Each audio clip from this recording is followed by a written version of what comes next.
Stock up on health potions and put on your strongest armor as PlayStation Access picks the best video game bosses everyone should fight before they die.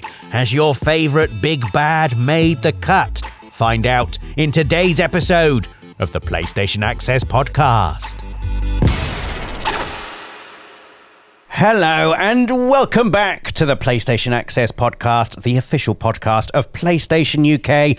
I am your host, Rob Pearson. Joining us today, we have Rosie Caddick. Hello. And Alex Young. Hello there. The stars of our new streaming series, Boss Busters. Yeah, we should have been wearing our play suits. Oh, yeah, that's a good shout. Damn. Oh, well. It'll be too warm right now anyway in this temperature. Definitely. If you've not seen Boss Busters yet, please do check out the VOD on the channel now. But because we have the legendary Boss Busters with us on the podcast today, we thought it would be fun to put together a video game boss hall of fame. So these aren't necessarily the hardest bosses. These are our favourite bosses. Bosses that we think every gamer should fight at least once in their gaming life. So we've each picked 3 of our favourite bosses. So there are going to be 9 bosses in total that are going to join the PlayStation Access Boss Busters Boss Hall of Fame, which is the official name for the Hall of Fame that I've just decided now. And then we're going to end the podcast with a little quiz. Oh, no. Oh, quiz time already. I'm not good at quizzing. Have we done a quiz against each other yet, Alex? I don't think so. Oh, this will be exciting. You're going to today. So we should just kick things off with, I'll come to you first, Alex. Okay. Give us a boss. Okay. So I interpreted the brief as going for bosses that I've had a personal sort of connection with. Maybe that's a significant moment in my gaming life. And the first name that sprung to mind was Lady Yunalesca from Final Fantasy X. Oh. It's my favourite Final Fantasy game anyway, and I know that's a whole separate debate. We won't get into that.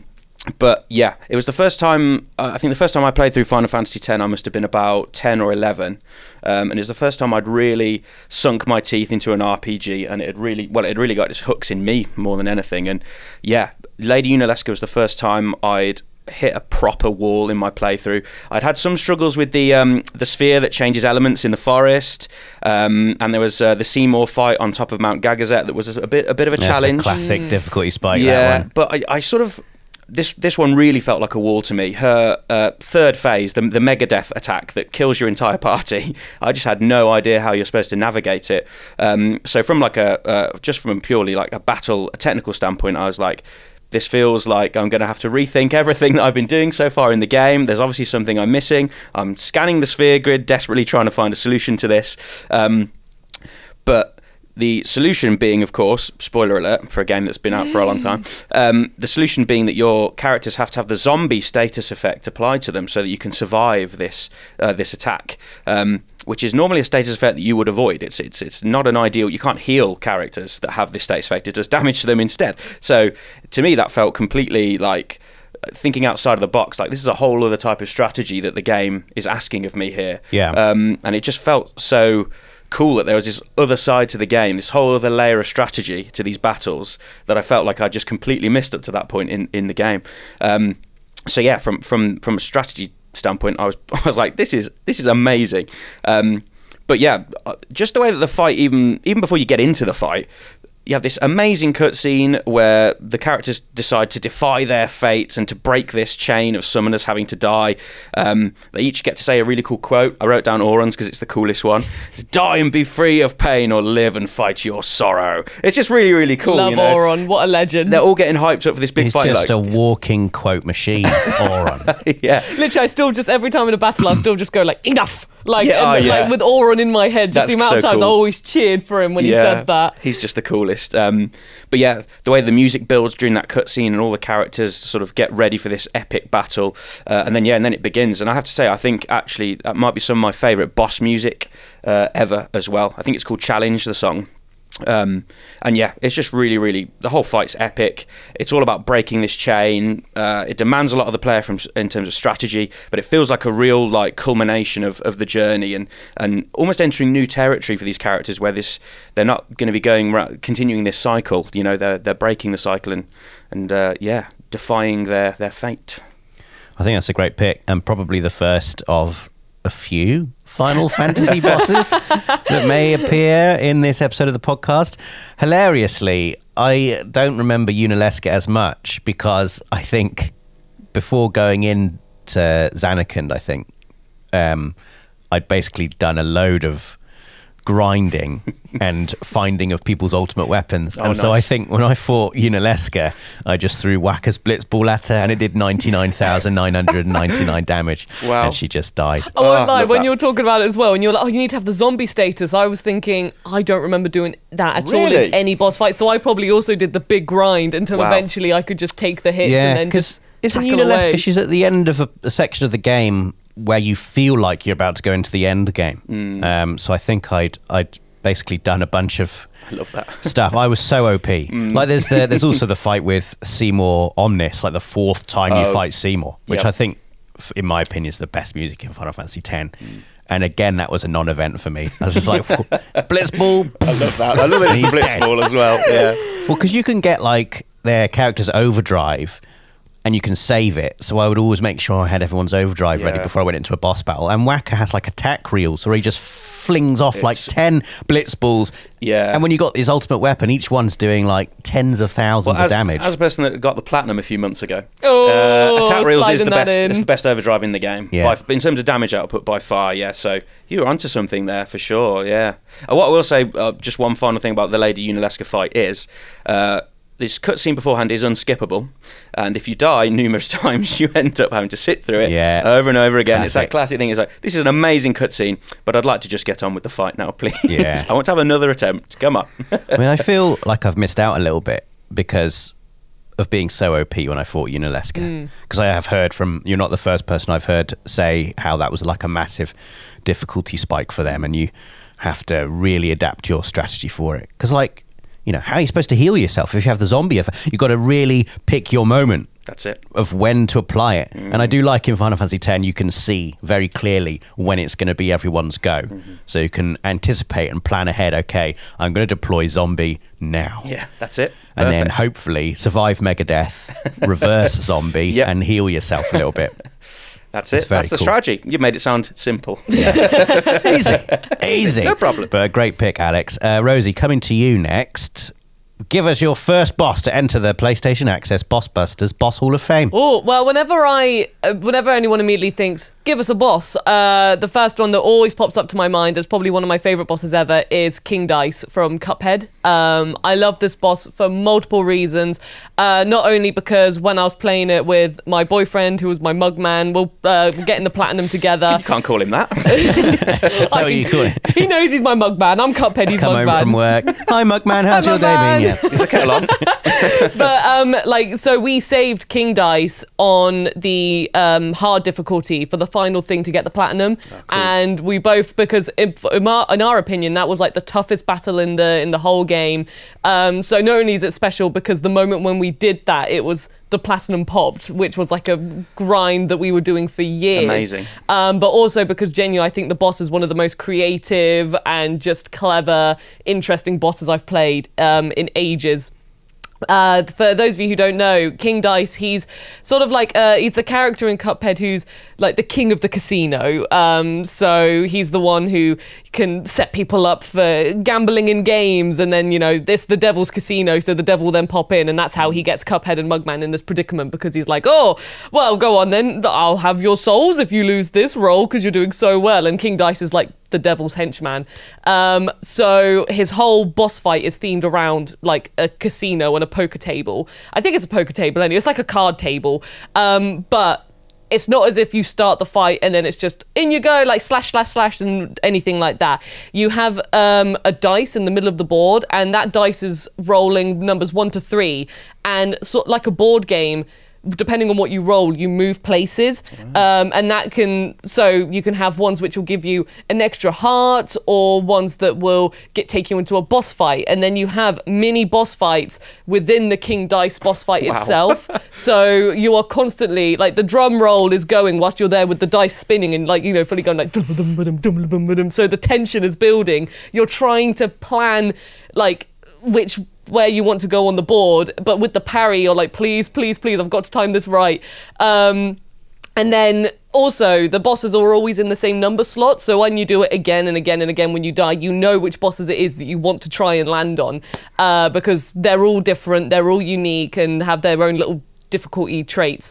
So it's a boss where you're constantly not only fearing the fight that's going to come ahead, but I just think it's really clever how they've got the dice mechanic and you have to plan where you go. And even when you've got to the very final point and it's essentially like the end of the board game, King Dice will then, he does this thing where he gets his hand and then treats it like a little walking fingers mechanic thing. Right. And then cards start coming out and it's literally just the floor gets consumed by a wall of cards and you have to parry on very specific ones, which is already really tight. Like sometimes you have to parry right at the final moment and plan your like platforming sort of ways with the parrying, and once you've gone over that bridge, then it's time that you can keep on shooting at King Dice. So it's just an incredibly intense fight. Wow. It's so creative. It's like, you know, you're there the whole time with the adrenaline going, oh please, like trying to plan what you're gonna do, and then also survive the boss fights itself. So it's just a really, really good boss fight. Sounds difficult, Rosie. I'm not going to lie. Cuphead is one of those games that I've always really wished I could be good at.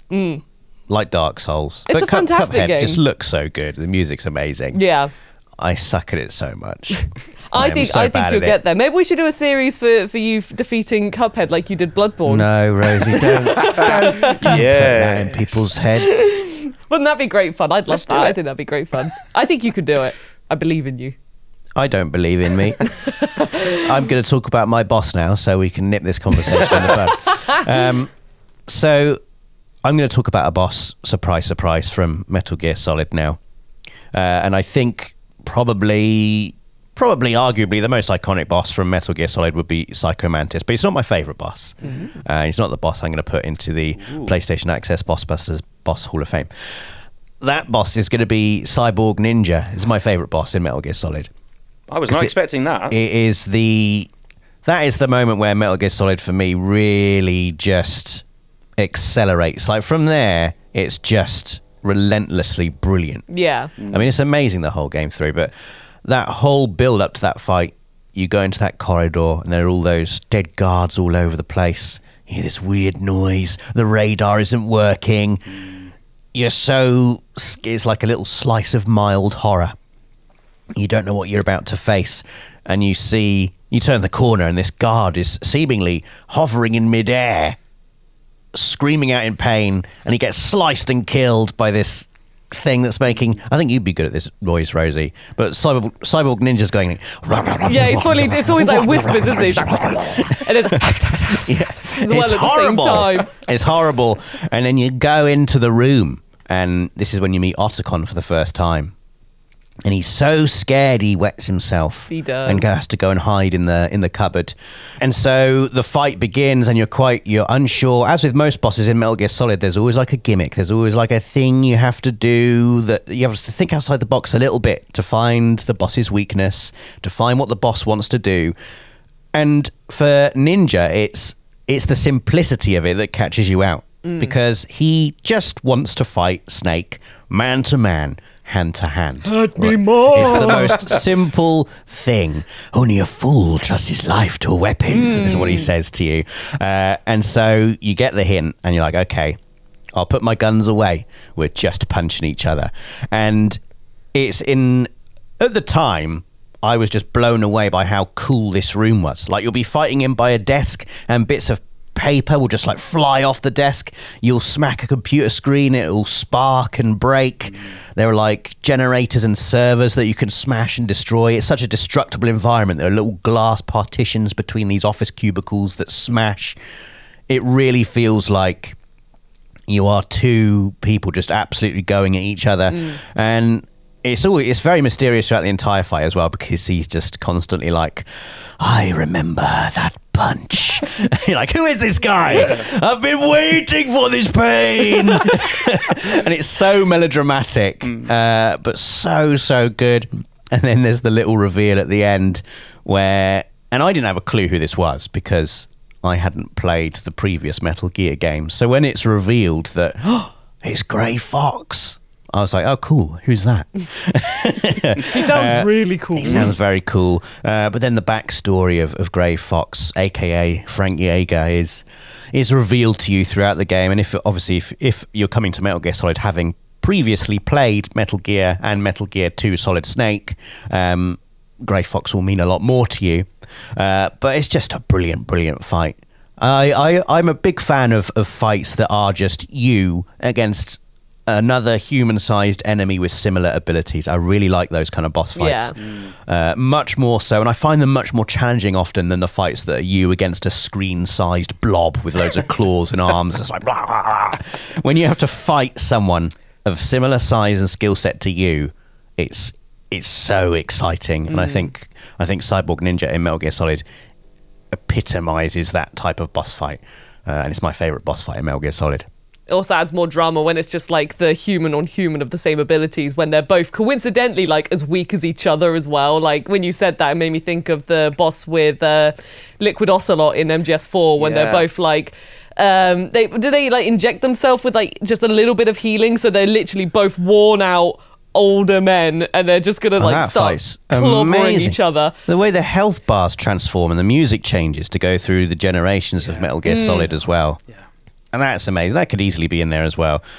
There are lots of Metal Gear Solid bosses that could very easily go into the PlayStation Access Boss Busters Boss Hall of Fame, which I'm going to say by its full title every time I say it. But for me, Cyborg Ninja is my favourite.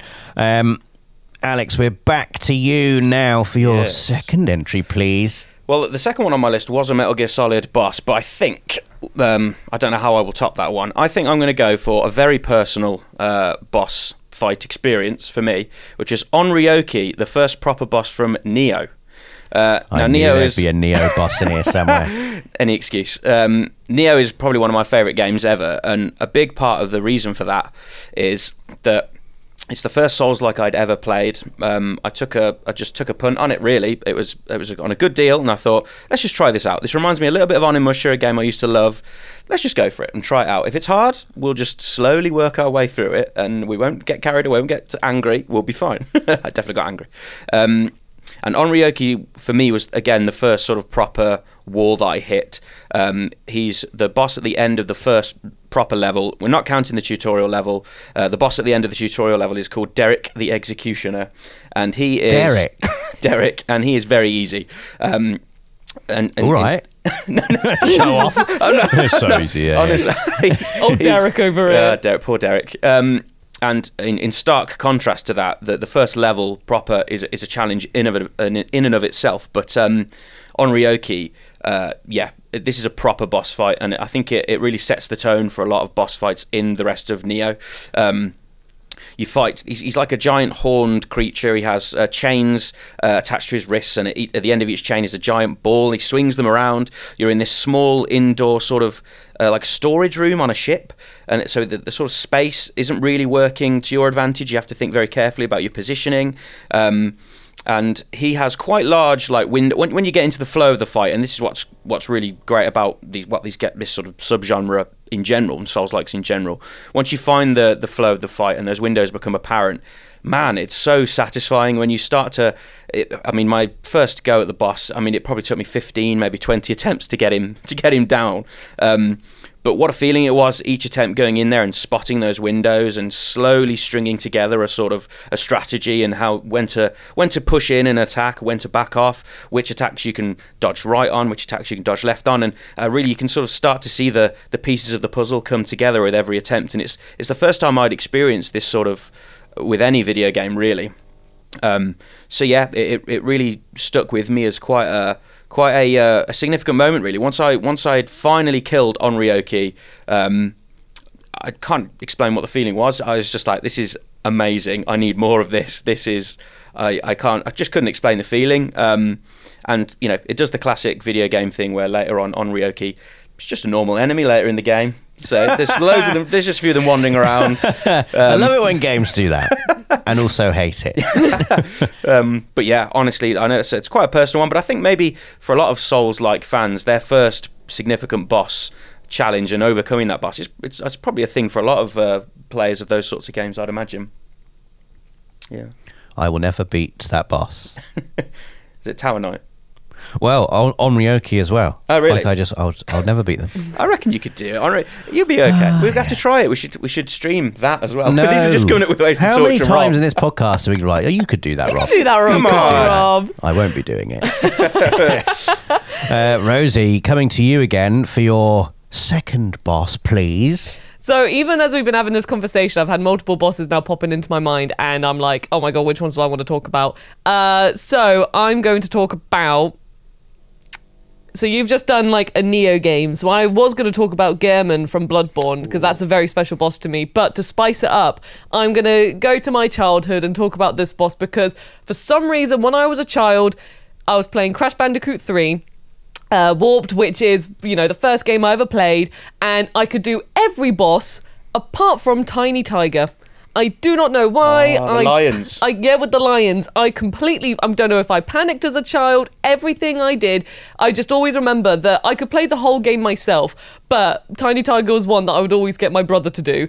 Or I even remember taking Crash Bandicoot 3 to a friend's house once, and they did Tiny Tiger like first time. And I remember sitting there as a child, like, just being so confused and bewildered, and also like annoyed at myself, like, why can't I do this? Why can't I do this?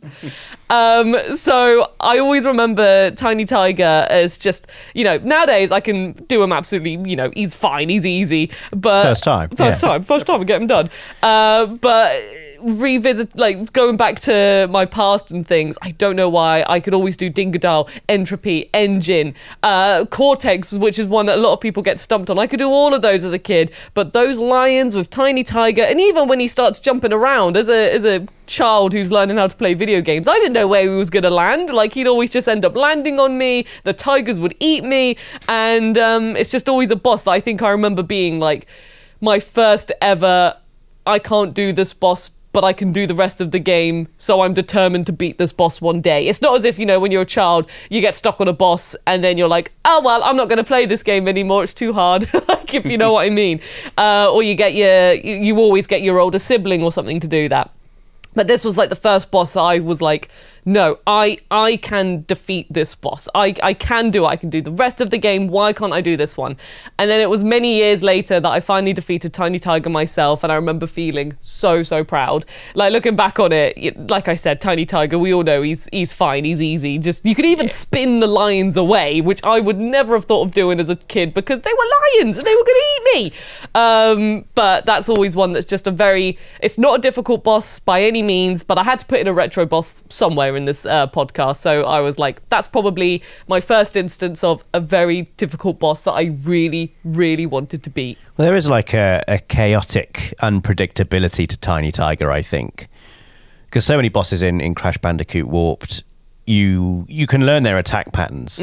Like Entropy, I remember being quite difficult, but once you know he does his exact number of, he fires his balls, he fires his little goes like the ray. Yeah. I know he's going to do 3 now, then he's going to do 2, then he's going to do 3, then he's going to make the platform, and it's always the same sequence. Yeah. Like, he'll make the platforms fall away and you have to jump over in a specific sequence to knock him. But with Tiny Tiger, those lions, they are panic inducing, because they're just running at you and it's never the same each time. It feels, or at least it feels to me, like it's completely random which little holes they just start coming out of. How many lines has he got? I don't know, loads. And yeah, he's like, when he's bouncing around with his big fork, he is like a wasp.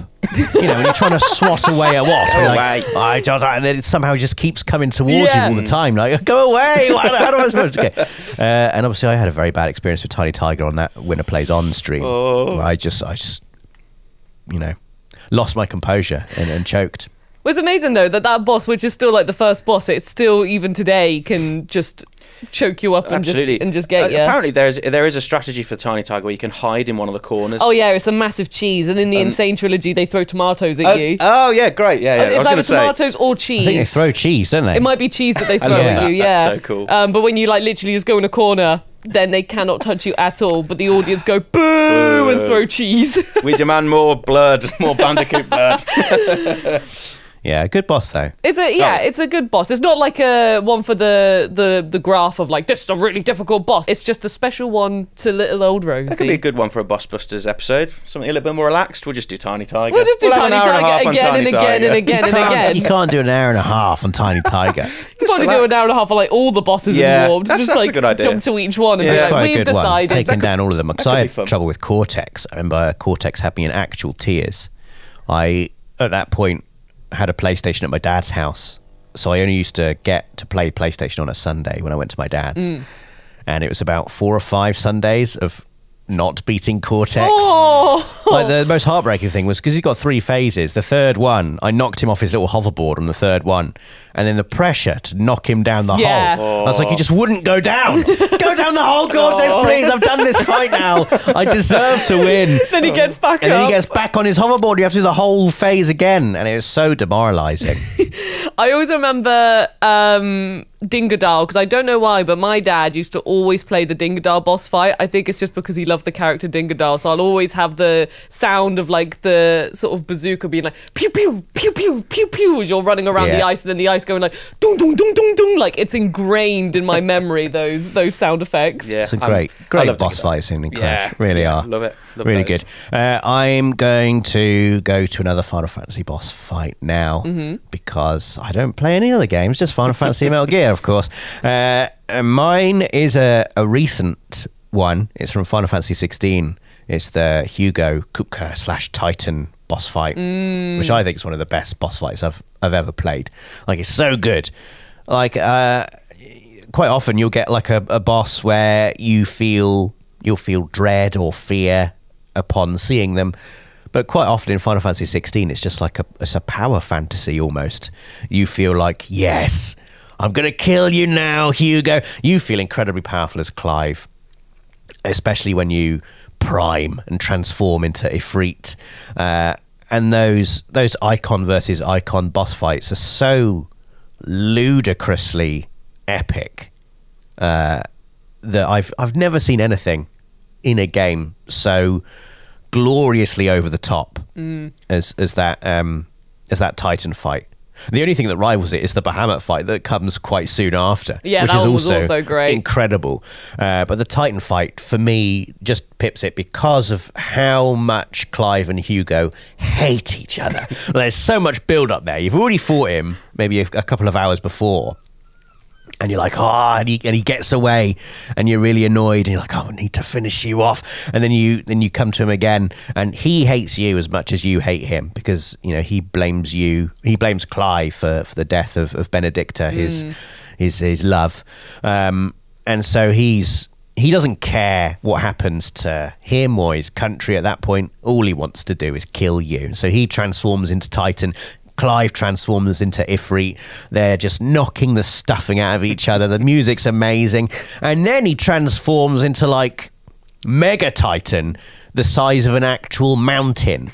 And Final Fantasy 16, like, it shifts genre here. So you get flung maybe like a mile away from him, and all of a sudden it's almost like it feels like a Devil May Cry style action sequence here, where you're sprinting towards him as he throws bits of mountain at you that you've got to dodge and slip past and smash through, and then you get to him and you're sort of like leaping your way up his body, fighting these tentacles that he's firing at you, and then he launches you into actual space.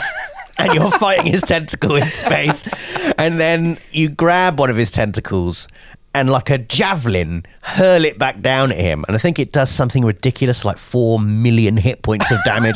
Like, you see it, the damage that's appearing on screen, and the music's just been going off on one this whole time.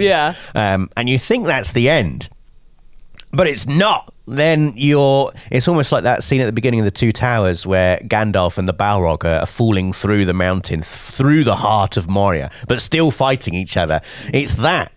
and you are, you know, it's he reverts to his regular Titan form, you know, just a few, maybe, I don't know, just 100 feet tall, small compared to what you've just fought. And you're just essentially falling through the corpse of the mountain that you've just beaten, and he still isn't dead, and the music shifts again, and it's like the most epic piece. It's my favorite piece of music in Final Fantasy 16, the Titan Lost theme as you're falling through the mountain, battering this guy. And it just escalates and escalates and escalates. And I think Titan like draws in a bunch of magical power, and he like armors himself with like the rocks. And Clive's like, if you could do that, I can do it too. And he's basically, you're there with rock gloves, and he's got rock gloves, and you're just punching each other with massive fists of rock until finally you punch his face off and he dies. And it was not a particularly difficult boss, but it must last from start to finish maybe about 40 minutes. 40 minutes of constantly escalating, ridiculous, over-the-top epicness. That's unlike anything I've seen before. Like even, you know, I think it's the only game I can think of that comes close to it in terms of scale and imagination and staging would be God of War. Like when you get those, it's never enough just to have two characters in a room fighting each other. There's always something to do. The environment's always doing something. Like the choreography of it is always so thoughtful and varied and over the top. Like it's constantly shifting gears, that fight. And I just couldn't believe what I was seeing. Like it was unreal. And then a few hours later you fight Bahamut and you fuse with Joshua, and you're like Phoenix and Ifrit fused together fighting Bahamut in space. That's great as well. Yeah, that is great. It's so good. But yeah, all the bosses in 16, I remember every single one of them. I was like, my God, they're so cinematic and brilliant. The boss fights were definitely my favourite part of 16, just because each time you know you're going to have a big old spectacle of a treat of what was visually going to pop up. Yeah, it's ridiculous. It's amazing. And it makes you realise why they went the way they did with the battle system, because if it was turn-based, I don't think you wouldn't, by design, you would not have been able to have that sort of cinematic excess. So yeah, brilliant boss. I've never ever played Final Fantasy 16. I really feel like I'm missing out now. Sorry for spoiling it for you there, Alex. Okay. Just forget it. Forget all of it. Forget everything that we've just said. Forget everything. My memory is like a sieve, so it's fine. You would love it. Yeah. You would really love it. Sounds amazing. It's like God of War, Game of Thrones, old Final Fantasy, all fused into this epic modern RPG. Definitely give it a go. It'll go on the list. It's a long list of games I'd like. It's a long list. You probably platinum it. I've not got the platinum yet. That would annoy me. I wonder if is it a difficult platinum? Does it require? It requires a second playthrough on a hard difficulty. Yeah, so I heard that. Yeah, which I haven't done yet. Okay, but it's definitely doable. Yeah, tempting. Very tempting. Anyway. What's your third boss? Okay, so for my third boss, I'm going to go for Hyperion from Returnal. Oh, great shout. Now, Returnal is one of my favourite PS5 games. I don't think many games come close to it in terms of the responsiveness of how you move around, just how it feels to shoot guns, the way it utilises the adaptive triggers with reloading and all that kind of stuff. The game is incredible, and I think Hyperion is, for me, the high point of the game, and that's not just literally because you have to climb up a tower to fight it. It just... the music that's being played on the organ by the boss, it just creates this sense of epicness as you're climbing the tower. It gets the further you go up the tower, the louder the music becomes, and the sense of sort of dread and tension increases. And then you see the boss, you enter the arena, and this epic fight ensues, and I think it's the best boss from Returnal visually, partly because of all the different coloured particles that are on screen that you have to dodge. There's blue particles, green particles, yellow particles. There's all these different colours on screen, but everything is in rhythm with the music. Everything that's happening on screen is sort of, it all melds together into one. It's almost like a dance you have to do to beat this boss, dodging these various projectiles on screen. And yeah, it just, for me, I don't think there are many boss fights that come close in terms of that, the visual nature of it and the way that the music is involved. Yeah, I absolutely love that fight. I mean, Returnal, as I say, I just think everyone should play Returnal. It's one of my favourite PS5 games, and that is a real high point for me, definitely. Yeah, Returnal is, in my opinion, underappreciated, despite the fact that it is critically very well received. I think it's possibly even better than people say it is. I think it's I think so. Incredible. Yeah. Another game that I am terrible at. I need to pick it up again. I need to pick it up. The music is sensational in it. And I know Dave has mentioned that Hyperion boss fight before in terms of the music and how much of a part it plays in the experience of that boss fight. So great shout, Alex. Rosie, coming to you for your third and final entry into the PlayStation Access Boss Busters Boss Hall of Fame. Okay, I'm going to go for a turn-based RPG, and I'm going to slide in Yakuza Like a Dragon, and I'm going to talk about the Amon boss, which is at the top of the Millennium Tower, which on our YouTube channel PlayStation Access, I did a video talking about my journey because this was the last thing I had to do to get the platinum for the game. And this boss, Amon in all of the Yakuza games is always like the famously hard boss. Like if you're going to do Amon, you're going to go in for a rough time. Even if you're over leveled and you think you're maxed out on everything, you're going to have a rough time. So I went in like, and also before this boss, you have to climb up a whole tower of like multiple fights, and these are the kind of fights that literally, you know, in a turn-based RPG, sometimes the enemy just gets to go first. And like, you know, just the battle starts and you just have no control. This is the kind of dungeon that has multiple fights where literally the enemy they just start and then you can die. After all, like, an hour of grinding to try and get to the top, they just get you and then that's it. You're back down to the bottom.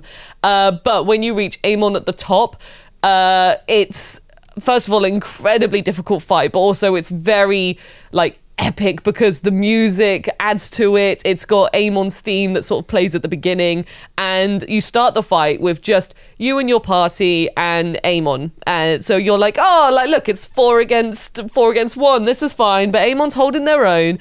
And then just as you're like thinking, yeah, no, this is easy, I've got this in the bag, look at me, I'm like level 99 on everything. The game even tells you to be at least level 99 on, like, I can't even say at least the highest level you could possibly be in the game. We recommend that you are max level. Yeah, it literally says we recommend your max level and then also max level on everything. Wow.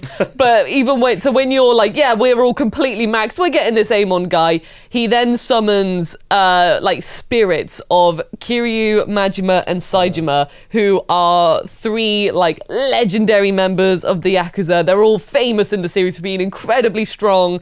And so now not only have you got this difficult fight against Amon, but you've got these 3 spirits as well who are also clobbering you. And my goodness, do they clobber you. It's like the kind of clobber where I think Saejima does this massive charge, and literally if that hits one of your party members, then they're dead. And as well, with Ichiban, since he's the party leader, it's an RPG where if he dies, then it's game over. Oh, right. So he always has to live. Wow. So if Saejima just decides to go for Ichiban and you haven't done the ability that gives you like 1 revival if you get knocked out, then that's it. You've done the whole fight, you've got to do it again. And because they are so strong, it's like if you attack and you think you're doing a really strong attack, their health just goes down like a little bit. So it's a really long, difficult fight. It's an epic fight. The whole time you're like trying to keep on rooting for your party. You're doing all the special abilities, which are all very cinematic in themselves.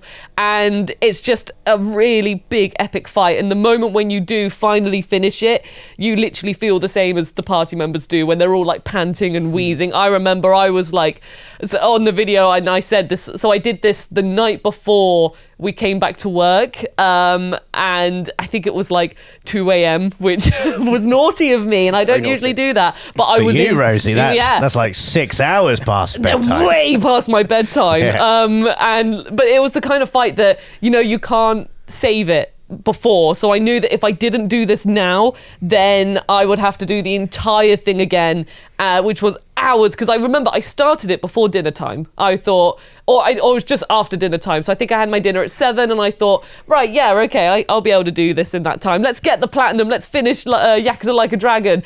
And then the fact that it took me from like 7 p.m. and I was playing the same fights until like 2 a.m. the night before work, I was like so into this fight. And when I did do it, it was fully like a whisper scream because it was late, and you know, you just have to release a whisper scream. Yeah, like that. like fully like that. I even went to wake up my boyfriend because he was trying to stay up for to watch me like Mugman.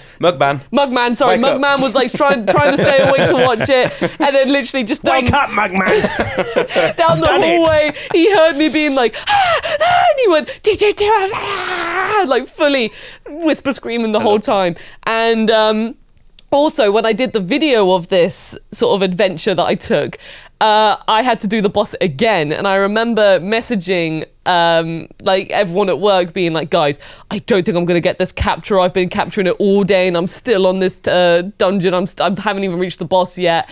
And when I did finally then do it, we've got in our little capture log at work like a 40-minute video of me just doing this fight. And I think even then that's like part 1 and part 2 of it. And when I did do it again, it's got a brilliant Easter egg where the game sort of like, it knows that you've done it again, because I just thought it was going to be the same cutscenes. You know, you go up to the boss and then it's just the same old spiel. But when you reach to the top, Amon, rather than sitting epically on his chair, when you do it again, he's on his chair, but he's got a takeaway all around him, like all of this fast food just around him. And even he just goes, what, you're back? Why are you back? He's already done this. And then he was like, what, do you want another fight? And Ichiban just goes, yep. And then even Amon just says like, oh, okay, then fine. You wouldn't have your demise once more, we will fight. So even the game is just like, why have you done it again? But you get rewarded with that fun little Easter egg for doing it again. I love that, but you should never disturb someone mid-takeaway. Not while they're enjoying a meal. It was a big takeaway as well. There was lots of food around. Wallowing in his previous defeat. Yeah. So it's just a brilliant fight, an intense fight, and one that will, again, it will just always stick with me. Oh, I love a takeaway. After all this, I'd you're really like like a takeaway now. That's my takeaway from this entry, Rosie. You just want some takeaway now. I'd really love some salt and pepper chips. Oh, I love those curry recently. sauce. Literally, Ash introduced me to... I never had salt and pepper chips with curry sauce. God, so Ash good. introduced me to it, and I've fallen in love with it. Every time now I have a takeaway, I'm like, have you got any salt and pepper chips with some curry sauce? I only go to Chinese takeaways that have salt and pepper chips now. Yeah. Oh, it's so good. Anyway, this is about bosses, Yeah, not about now food. I just really want some salt and pepper chips. Singapore chow mein. I have got so many Final Fantasy bosses that I want to talk about. So many. But we can't just fill this full of Final Fantasy bosses. There are so many in Rebirth. I don't know if you played Rebirth yet, Alex. No, that's also on the list. Yeah. So I don't want to spoil anything in Rebirth for you. But I think I'm going to have to go with a boss that I've not actually beaten myself. But I think this boss is so iconic and brilliant that it has to go in the PlayStation Access Boss Busters Boss Hall of Fame. And that is Sans from Undertale. Hey. Have you listened to Megalovania yet, Alex? Haven't. For Don't God's be sake. angry with me. You will goodness genuinely sake, love man. the I'll track. get round to it at some point. It's so good.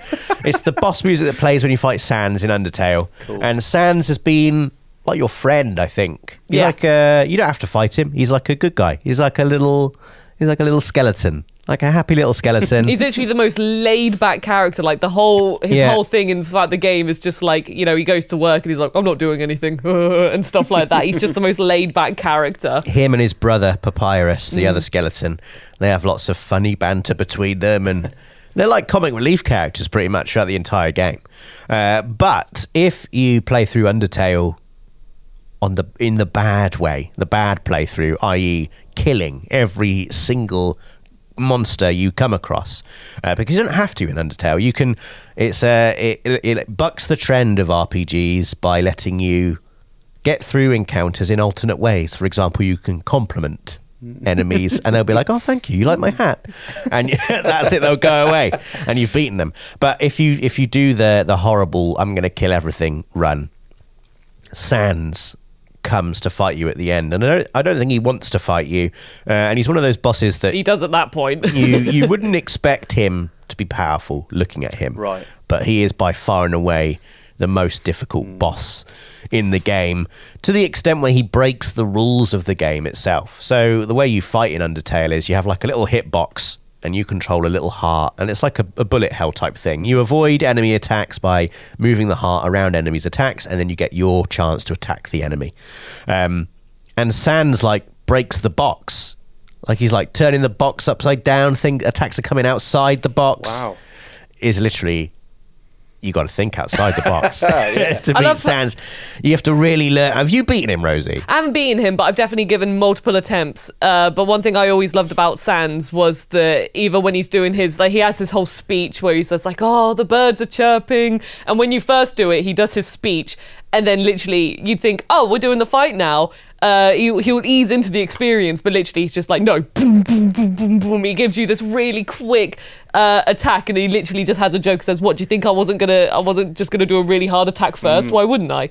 But then when you even do it like again, Undertale's very clever. It knows you're gonna do things again and again. But when you go back into his fight, not only is he like, "All right, let's get this over with," but he'll do like "Oh, the sun's beautiful," boom, and then he'll just interrupt his own story and attack you immediately. So he's always catching you off guard. Yeah, it's so clever. Yeah, Undertale is one of those games that's just constantly clever. It's constantly reminding you of the rules and the tropes of video games, in particular JRPGs or turn-based RPGs, and breaking them. Like, it's like, you know, when JRPGs do this, I'm going to break that rule now. And it's so well put together, just constantly. You'll be laughing as Sans is kicking your ass. And the music's one of the best pieces of video game music of all time. I've never beaten Sans. I probably never will beat Sans, but I think there is an iconicness to this boss fight and this character that means you couldn't have, you know, if you're compiling a list of all of the bosses you must beat before you die, Sans has to be in there. Yeah. Like, he's an absolute icon. You also kind of break the rules as well a little bit because, like you're saying, when you do the genocide run, you've been attacking everything. But when you do attack Sans, he dodges it. Like, every move, he always is like, miss, miss, miss. So you've really got to figure out how it is you're actually going to attack him. It's just How do you beat him, Rosie? I don't... There is a way. I think it's just, you've just got to endure. And I think eventually, because...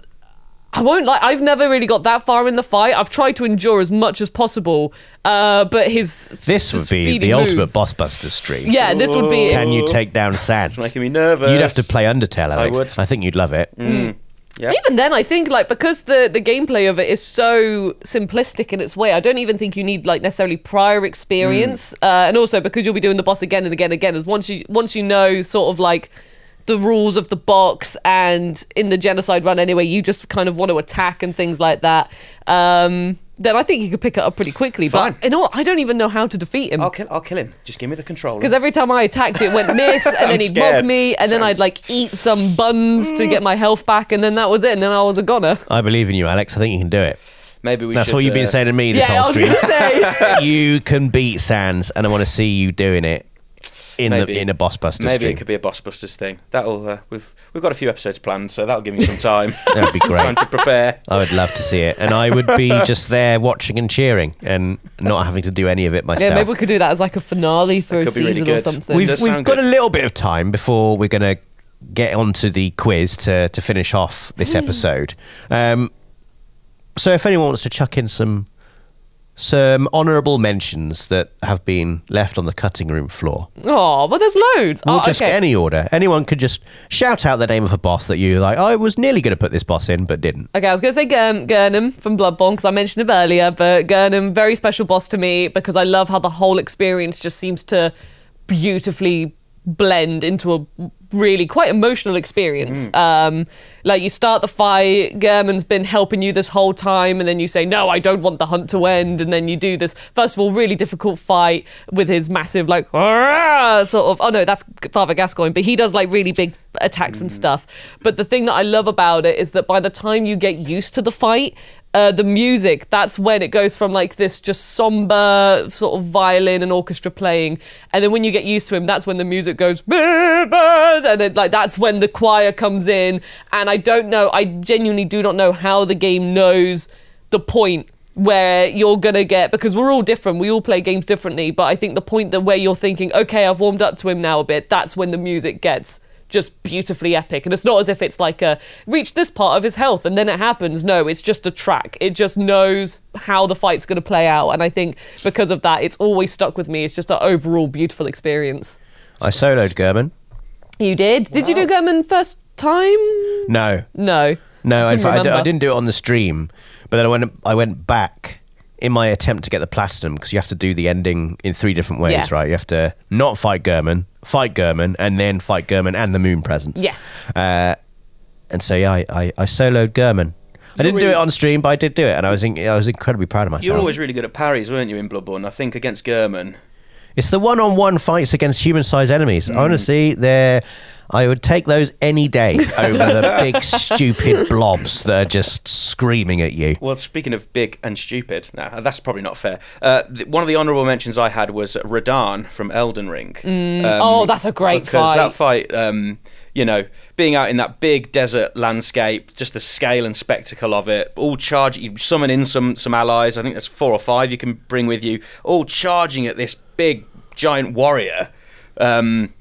Yeah, that's just a really cool fight. I mean, he does a ridiculous comet attack when he gets to half dead, and where he just disappears, and you're like, where's the boss gone? And then all of a sudden there's a comet coming towards you, like a meteor's coming down to Earth. Yeah, that's great. And also, you know, there's the humour of the Patches cameo there, where you can summon in Patches and he immediately just nopes out of there like, no, you've seen that thing? I'm not Patches is in Elden Ring as well, is he? He is. Yeah. Oh, what a surprise. Didn't we, I think when we played it with Ash, did we fight Patches? There's like a moment where he just pops out of a little cave and then you slap him around a bit and then he says, oh, sorry, do you want to buy things? Do you remember that? I don't remember. It was like on a lake. Was I definitely there for that? I don't know, maybe it was an episode that you weren't in, but I thought you did. I could be completely wrong. If I was, then I've just forgotten. He's very much just like a throwaway little thing. He literally just runs out of a cave and then you go in. He's really easy to defeat and then it's just like, okay, bye Patches. So he's very like just been and gone. I also wanted to talk about the final boss in Final Fantasy VIII. Have you finished Have you played Final Fantasy VIII? I have played Final Fantasy VIII, yes. Okay, so I'm not going to spoil anything for anyone here, unless you're listening to this and have never played Final Fantasy VIII, in which I case... haven't got to the final boss. Oh, for God's sake, but Rosie! I accept. I got to the one where Renoa was like trapped and then Renoa kept on having her health absorbed or something. Sorceress Adele. Yeah, I got up to there and that's when I was like, wow, I think I've done this whole game wrong. Like with the junction system. System and stuff. That's why I was like, I can't defeat this boss. Yeah, well, I had that same experience, but at the final boss, the first time I played it, and I realised I would have to start the game all over again because I'd completely done it wrong. But the final boss is amazing. It's Sorceress Ultimacia, who I think you may have heard of at that point in the story. Yeah. Basically the sorceress who's been behind all of the bad things and possessing everyone else this whole time to achieve her goal of time compression, which is essentially to smoosh all of the past, present, and future into one blob of time where only she can exist and she will rule over all of eternity. There's a really cool fan theory, actually, that Ultimacia is in fact a future version of Renoa, who, distraught at the fact that Squall dies, which is another sort of fan theory, like, Squall's been dead the whole game, that she decides to do this so she can be with Squall again. I'm going to make all of time collapse in on itself so I can just be with Squall for all eternity. And there's... I think they've basically come out and said, no, it's not true. But I like to believe it is, because she summons Griever, which is, you know, Squall's necklace. He's got the little symbol on it, the little lion GF.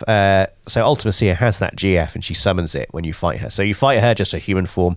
Then she summons Griever. You have to fight Griever. And then she junctions with Griever and fuses with him. And you fight in the third stage of the boss fight. You fight Ultimacia and Griever junction together. And there's a track that plays during this section of the fight called Maybe I'm a Lion, and it's in my top 5 Final Fantasy tracks of all time. I think it's amazing, an absolute bop. Ooh. Those classic Final Fantasy boss tracks that just absolutely go off, really good. Then you think you've done it when you beat Ultimacia and Griever joined together, and then Ultimacia's true form comes out, and it's at this stage that my single greatest #1 piece of music in all of Final Fantasy plays. It's called The Extreme, and it's an incredible piece of music, and the sense that time is collapsing and that everything's about to end is conveyed so well by this track and this whole fight. Like, she's blasting all of your magic out of you. So if you've got, I don't know, Firaga junction to your strength stat, for example, Ultimacia can randomly just blast away all of your Firaga magic, which cripples your strength stat.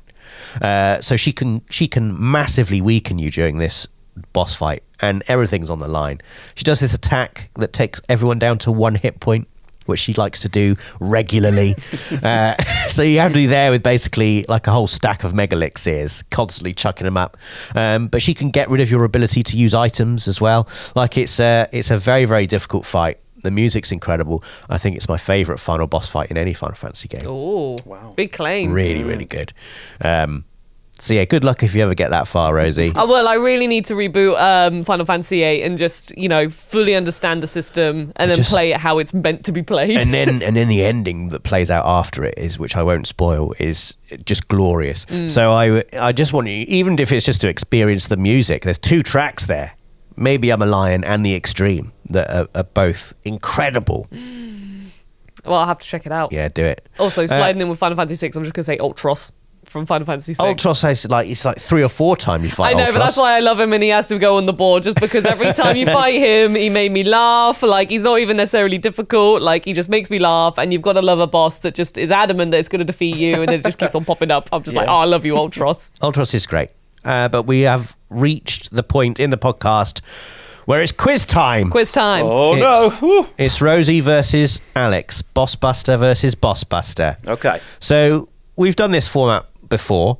I've got 7 questions for you. Each question relates to a game that is renowned for its boss fights. Okay. So the answer you're looking for is the title of a game. Okay. There are going to be 4 clues for each game. Each clue is 1 word. And I will read out those 4 words, and the clues get easier and easier as the clues go on. So basically, you just got to shout out the name of the game as soon as you think you know what it is, and you win the point. If you shout it out and you get it wrong, you're then frozen out until the next person has had their guess, at which point you're back in. So the words are related to the game, not the boss. The words are related to the game. Got it. Awesome. Each game is a game that is renowned for its boss fights. Awesome. Okay. Are you ready? There are 7 of these, so it can't be a draw. Scared. Good luck. Okay, unless, of course, neither of you get one. So it could be a draw. Who knows? Anyway, here's the first game. The first word, resurrection. The second word, 16. The third word is horse.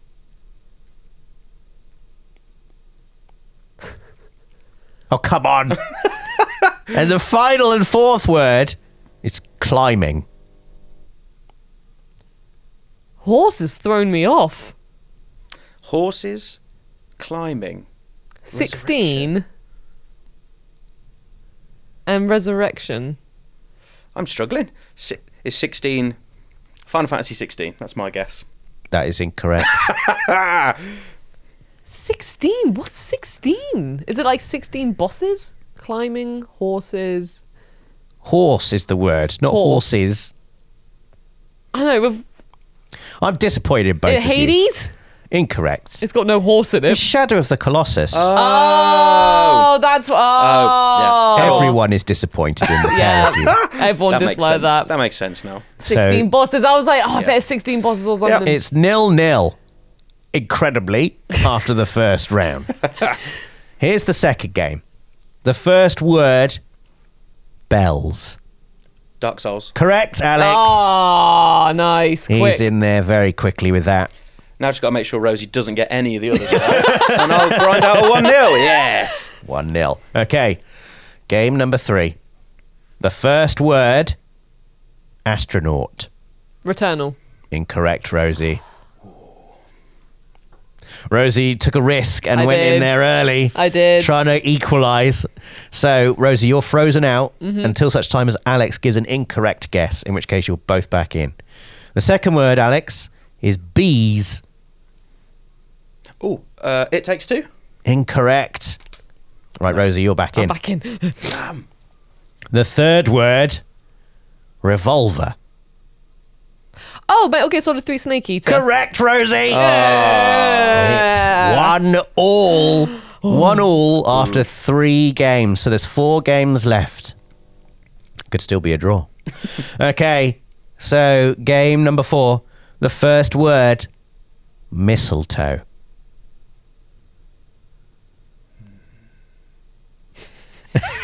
No one wants to jump in. The second word, deer. Oh, no. I nearly said something. Oh, no. The third word, head. God of War. Correct, Alex. Ah. Correct. Mistletoe. It's 2-1. Yeah, I don't mistletoe. remember mistletoe in God of War. Neither can I. I didn't write this. Am I being... Mistletoe that threw me off. Secret boss. Sort it out. Coming for you. Okay. The fifth game is 2-1 to Alex. Mm-hmm.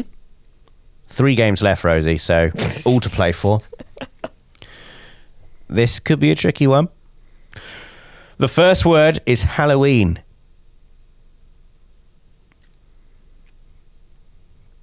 I can see Rosie's like, should I risk it for a biscuit? I've got multiple options. The second word is pirate. Okay, I think. Oh, I've got a clue. I'm going to save it then. The third word, mermaid. Kingdom Hearts 2. Correct. Yes, Rosie. that was like Halloween Correct. Town, Pirates of the Caribbean, Little Mermaid. Oh, I'm back. I've got Kingdom Hearts as the answer down here, but I will accept Kingdom Hearts 2 as the answer. To be fair, pirates are in both either Peter Pan or Pirates of the Caribbean. So I'll accept it. It's 2-all. Yay! It's 2-all, and there are 2 games remaining. Oh, this is tense. I don't know whether I should say that there are 2 games remaining. One of them is one that Alex will be mad if he doesn't get, and one of them is one that Rosie will be mad if she doesn't get. So, here we go. The first word is Irishman. Oh, Neo. Correct. I was literally like, Alex. do I risk it with Neo? I was like, do I just should say Neo? Oh, yeah. I would have been very angry if I didn't get that. I'm actually annoyed it took me a second. It's 3-2 to Alex. There's only 1 game remaining. It's over, Rosie. So, Rosie, you're playing for a draw. The first word is frogs.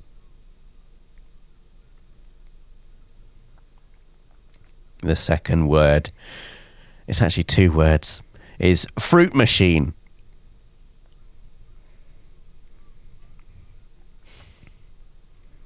The third word is gravestone. Fruit machine. Frogs, fruit machine, gravestone. And the fourth and final word, the devil. Cuphead. Correct, Rosie. Oh, woo! It was a tie. Or do we have? Can you think of like one more for like the tiebreaker on the top of your head? Off the top of my head, no. I can't believe those. It's your fault. Neither of you got Shadow of the Colossus, which is frankly Famous for having an 16 outrage. bosses. Yeah, that is an An outrage. absolute outrage. That is bad. So, well, I think that's nice though for the Boss Busters mythology is that you're both equally knowledgeable about Yeah, bosses. well done, fellow boss Well done buster. to you, Rosie. Well Well done. done. Good game. And you're going to have to face all 16 Shadow of the Colossus bosses at some point To be fair. to educate yourselves It's true. on an absolute classic. It is. I finished it. It's a brilliant game. I should have is. talked about the eel because that's the boss that made me cry. I love the eel.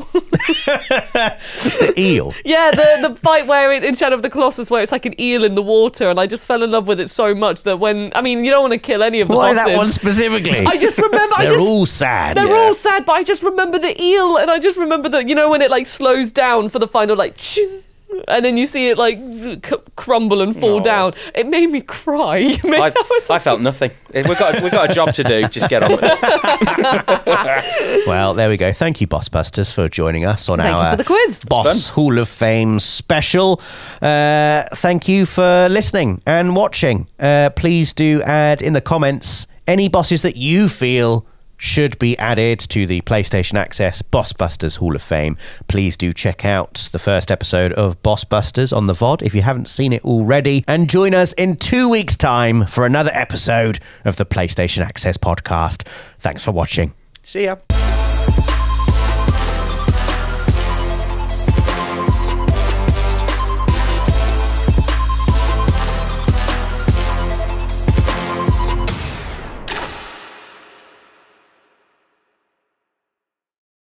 PlayStation